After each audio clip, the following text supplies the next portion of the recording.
Well, good morning, everybody. With today being May 3rd, a lot of us in atmospheric sciences think back on May 3rd, 1999. That was the day of this powerful F5 tornado that came out of this supercell that hit Moore, Oklahoma, and several surrounding towns. For many of us, this was the image that was on the front of textbooks for a long time because of how just classically, portrayed the supercell was here on radar. This did a tremendous amount of damage. It set wind speed records and just reminds us what time of year we're in right now. This is the time of year that we typically see storms like this. Now, speaking of storms, I want to show you, this is just a look at where we currently stand in terms of severe weather reports. I'm going to start you off with wind. We're currently right now about 1,000 reports more than normal on wind compared to this time of year. On the hail reports, we're trending right about average, and on tornado reports, we are still well above average, mainly because of that March 31st outbreak that hit the Midwest really hard. Now, I just want you to notice the slope of this graph, because from now, May through June, this is when it has its peak slope, and we're walking into that time of year where the atmosphere, especially in the plains, Midwest, Mid-South, Southeast, is just capable of producing a lot of severe weather. And what that typically comes from are deeper troughs that come through the west, and then they eject over the mountains, they open up the Gulf of Mexico, and given how cold it is aloft, it's able to easily overturn and just produce some very large convective events. So what we're watching here is yesterday, and as we watched this deep low try to exit east, this is a part of that omega block that's setting up from the kind of Canadian Maritimes now out into the open Atlantic. That thing is finally moving out. What we saw was lighting up from southern Texas. Take a look at these storms down here through the Panhandle, and then getting up right here along the Front Range and extending all the way. I was actually in Coeur d'Alene, Idaho. I still am early this morning here, Pacific time, so pretty early start for me. But right out here, I watched just this beautiful storm. I meant to work a whole lot more last night, but I just sat and watched this thing. It was incredible. So this is where the setup was, and it's all because of this deep trough that was moving through the western United States. And this one, by the way, put down some snow in the Sierra Nevada. Now, we'll talk about the snow from the system over here in just a few seconds, but I want to show you, this is the total precipitation in the last 24 hours through 6 a.m. Central Time this morning. And again, we're just seeing the evidence of the storms. We're going to have to be watching how they can progress across the plains and get into the Midwest, an area that desperately needs that moisture. But a place that did not need it, California here, it's kind of rare for me to say that, but none of this was needed. Neither were the winds and the colder conditions. This is where that low is currently sitting and spinning. So just have a look at the last 72 hours of total accumulated snowfall. Now we can start to see what that snow was in here in the Sierra Nevada mountain range, Northern California ranges. And then take a look at the snowfall totals that are here for the UP of Michigan. Some places here picking up 36 inches of snow. Just incredible to see the snow that was coming on the backside of that low. Same thing for right here in the Appalachian Mountains, a few places here topping 20 to 30 inches as well. Well, our all hazards weather map today reveals we're still watching the hydrologic outlook here. Again, this is for snow melt. We are experiencing some strong winds in the west, also some very strong winds down here in the southeast. But just to show you what the winds are going to look like by midday today, let's let that reset. There we go. Here's the low we're still watching. You can continue to see the stronger flow here. And what I'll be watching carefully today, tomorrow, is the fact that we've pulled moisture back pretty far to the west into Texas. You can see it coming off the Gulf. And this is going to kind of give us an idea as to where the storms are going to set up when the wave finally ejects here into Texas on May the 4th this year, getting up in Oklahoma as well. But here's the stronger wind still on the backside of that low, keeping things quite cool over the eastern part of the United States. But as we've been talking about, this is going to change because that trough is moving out. So here's the omega block. All right, that is the block. Now, I've seen a few folks call this feature on the backside an omega block. It's not. And the reason why is we don't have a closed high that's sitting here. In fact, I need to draw that the other way. So we just have a bunched up pattern, and we're going to watch this trough right here. So playing forward, this is going through Thursday into Friday. What we now notice is that, as we've been talking about, the trough slides to the east, the ridge slides to the west, and this opens up the central part of the United States to a lot of heat as we go toward the end of this week. Who cools back off? The west. Who stays wetter? The west. But that southwest flow in the jet stream here is what we're going to be keeping an eye on to see what kind of storms we can deliver to the central part of the United States. Now, this pattern wants to hang around through the weekend. It wants to be here early into next week, and we could probably see it lasting maybe to May 11th or 12th. And at that point, you just notice that there's still a sense of flow out of the southwest in the upper levels of the atmosphere.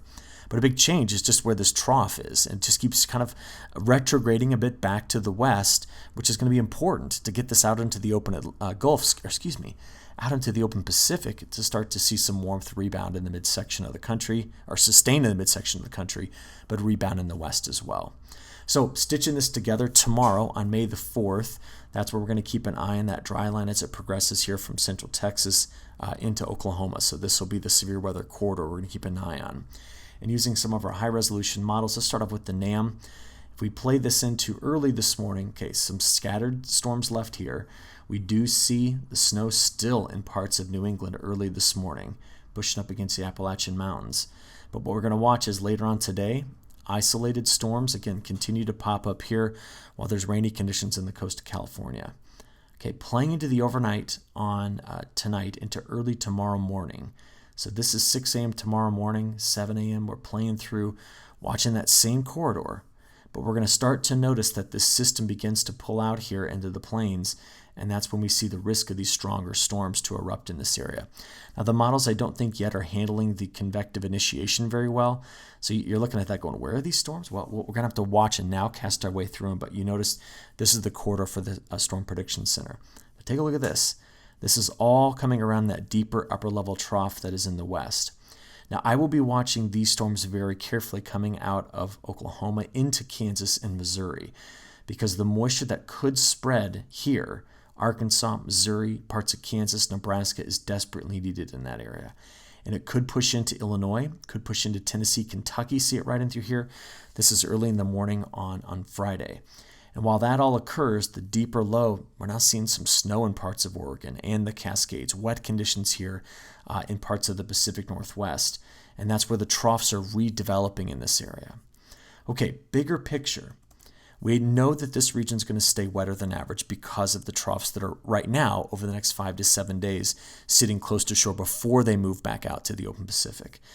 But the rains that are being forecast right now by the WPC in this region are absolutely critical to the success of some of the crops that are grown right here. I'm going to make a case for that after I show you what the models are doing.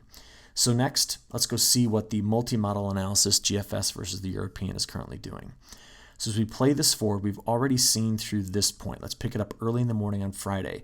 I'm looking for multi-model, kind of robustness or similarities here to show that moisture coming out of Kansas into Missouri and potentially into Illinois. So this is Friday morning, getting into Friday midday, Friday afternoon. So I'm still seeing the moisture coming through there, and that's good to see several models predicting that. We keep that corridor open and stormy. Notice it goes up northern plains. Notice as we get into the weekend, we see another wave ejecting. It's in both models here showing up while the low sits and spins off of the Pacific Northwest coast. We then get into Monday and Tuesday. And if you just notice, there's a corridor in through here that just continues to see chances of storms. This is not widespread, ubiquitous rain, but it's the way the pattern's set up. If there's a trough here in southwest flow, we tend to get this. Unfortunately, it's cooler and wetter for the Pacific Northwest.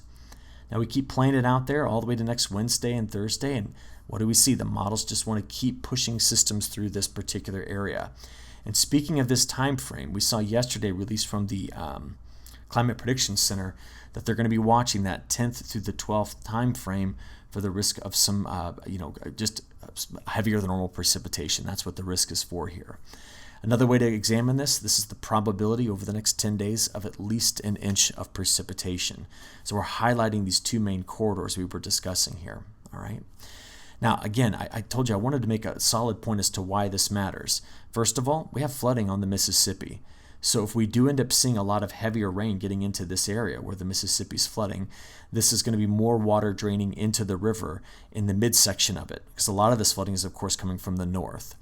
We also know that right now the Climate Prediction Center has given this area the risk of developing drought. Okay, and so to see moisture coming through here into parts of Missouri is going to be just critical to preventing this from occurring.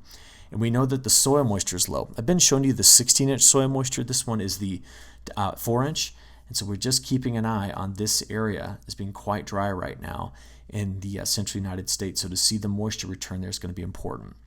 The other component to this forecast is, of course, the temperatures. And a lot of the gray you see on the map right in through this area is today. It's this morning. And I was looking here at the current temperatures, and starting about 6:40 this morning. I know I got a little late start because I'm on West Coast time. This is where we still had some patchy frost, but the sun was already rising, eliminating it over here, eliminating me from seeing it over here in the current temperatures. But over the next 7 days, watch what these high temperatures are going to do. Here's today's highs getting into tomorrow on Thursday. This is Friday. The reason for this is some rain-cooled air due to cloud cover. Then we go into the weekend. There's Saturday, Sunday, and Monday. You notice a lot of warmth opening up while the west returns to 5 to 8 degrees cooler than average. Some places a bit more than that, like in California's Central Valley. Play out there to next Tuesday. And we ask, is this warmth around? Is it going to be there for the long duration? Is there more of a frost threat? Let's go think about that. Two things first. Heat units over the next 7 days. The numbers now are coming up here into the triple digits in an area that needs to be packing in some of the heat, given how cold it's been for the last couple of weeks in this area. And just thinking about that northern frost threat, I'm just going to go back to our main site, agweather.com, and I'll pick a site in South Dakota. How about Mitchell? Mitchell, South Dakota. Let's just see if the forecast in that area is seeing the risk of frost temperature. So I'm going to slide down here, go to the 10-day multi-model temperature forecast. We're just watching to see if these lows dip back into the frost zone here. And right now, we seem to be seeing this warmth opening up. There's the next 5 days, playing out day 5 through 10, not seeing the models really hint at major frost risk back in this area. It'll be something I'll watch and update you on every morning just to see if that risk changes. But it looks as though we're going to be plowing through the middle part of this month with a lot of heat in the midsection of the United States. Near normal temperatures south, rebounding temperatures in the west. That's what we really needed to see here. Okay, bigger things outside of this. I'm going to show you the next, whoops, I skipped over some. There we go. I want to show you the next 10 days of total accumulated precipitation for South America. And what you're going to notice is that over the next 10 days, there's kind of a donut hole showing up right here in this part of Brazil. And it's common. This is normal for this time of year. Going through the middle of May, the monsoon slows down. Around it, though, it's periphery, very heavy rain in this area, and some storms trying to come into parts of northern Argentina. So this is kind of our main story here for South America. The monsoon is ending, and we're seeing some better storms farther to the south. I want to blow this out to kind of an international view here and just talk about a couple of things real quick. We're cooler through much of Australia. We're cooler in India, but the heat wave is still very much on in parts of Africa, getting here into the Iberian Peninsula. This has been an area we've been very concerned about. Spring has been cool at times over here in parts of Ukraine and Russia. And if we look right now at the European Drought Monitor, we can see that Spain, Portugal, Northern Africa here are showing up with warnings for drought. But take a look over here at Ukraine. And right now, no indications of drought issues going on in that area. And as we showed last week, I just want to give you an update. This is the newest long-range outlook all the way through June 16th for precipitation. It appears right now that much of Ukraine will have near normal precipitation, as will much of Central Europe and the UK. But the models continue to double down on the dryness that's happening down here in the Iberian Peninsula. It's just a story we're watching internationally. I'll keep you posted on it. Appreciate your time and attention this morning. We'll talk again tomorrow. Thanks.